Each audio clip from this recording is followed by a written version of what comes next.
The shocking betrayal that pushes Rhaenyra into full war mode.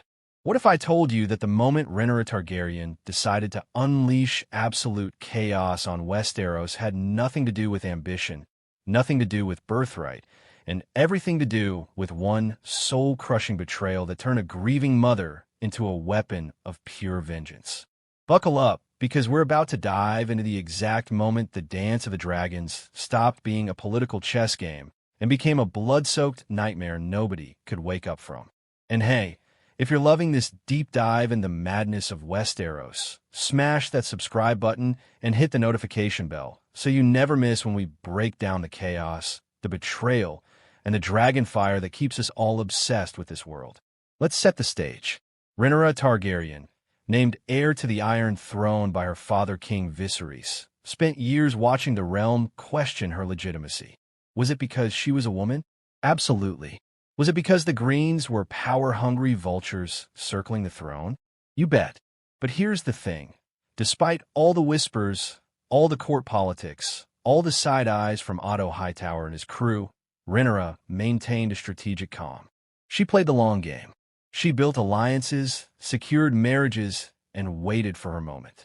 She was restrained, calculated, almost diplomatic. Almost. But then blood and cheese happened, and that restraint? Gone. Obliterated. Burned to ashes like poor Harrenhal on a bad day.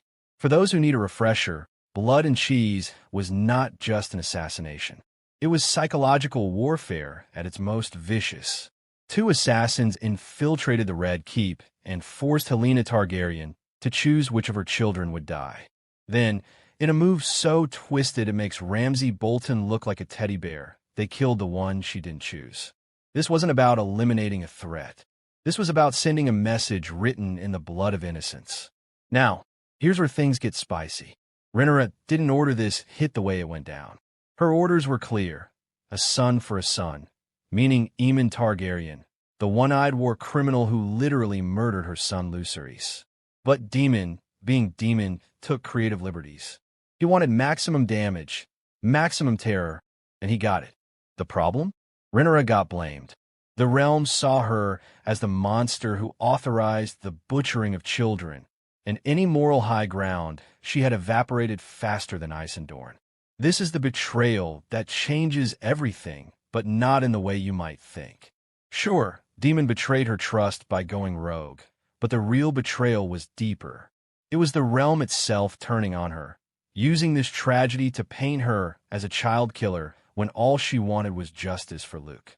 It was the realization that no matter what she did, no matter how measured her responses, the Greens and their supporters would twist every action into proof she was unfit to rule. That betrayal, that understanding that playing fair meant nothing, that's what pushed Rhaenyra past the point of no return. And let's talk about what war mode actually means for Rhaenyra. Before Blood and Cheese, she was content with blockades, strategic dragon deployments, and trying to minimize civilian casualties.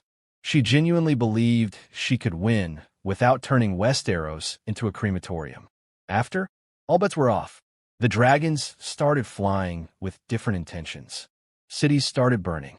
The rules of engagement got tossed out the window faster than Bran Stark. Too soon? Rhaenyra realized that mercy was being mistaken for weakness. And in Westeros, weakness gets you killed or worse, forgotten. But here's where it gets tragically beautiful. Rhaenyra's transformation into full war mode wasn't about becoming evil. It was about accepting that in the Game of Thrones, you either match your enemy's brutality or you lose everything. She didn't want to be the queen who burned cities. She wanted to be the queen her father believed she could be. Wise, just strong. But the Greens took that option away from her when they stole her throne, and Daemon took away whatever remained when he turned her into a villain in the public eye. The aftermath of Blood and Cheese rippled through every decision Rhaenyra made from that point forward. When she finally took King's Landing, she wasn't the merciful conqueror. She was harsh, paranoid, and increasingly isolated. Why? Because that betrayal taught her that trust was a luxury she couldn't afford. Every advisor became a potential traitor.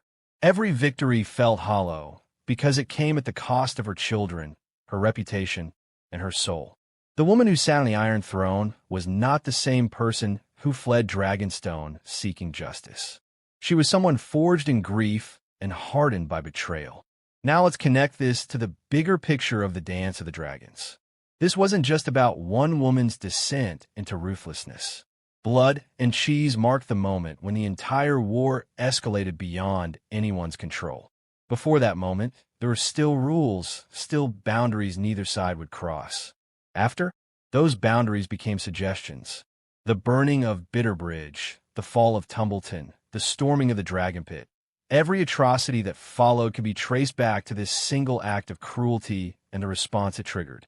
Rhaenyra, going full war mode, gave the Greens justification for their own escalations, creating a cycle of revenge that consumed everyone involved. And can we talk about the irony for a second? The Greens tried to break Rhaenyra with blood and cheese. They wanted to destroy her spirit, make her surrender, prove she wasn't strong enough to rule. Instead, they created their worst nightmare. A Targaryen queen with nothing left to lose and an entire arsenal of dragons at her command. They turned a woman fighting for her birthright into an avenging angel willing to watch the realm burn if it meant her enemies burned with it. Talk about a plan backfiring spectacularly. What makes this betrayal so devastating is that it wasn't just political, it was personal on every level. Rhaenyra lost her son Lucerys to senseless violence, then got blamed for violence she didn't directly authorize, all while processing unimaginable grief.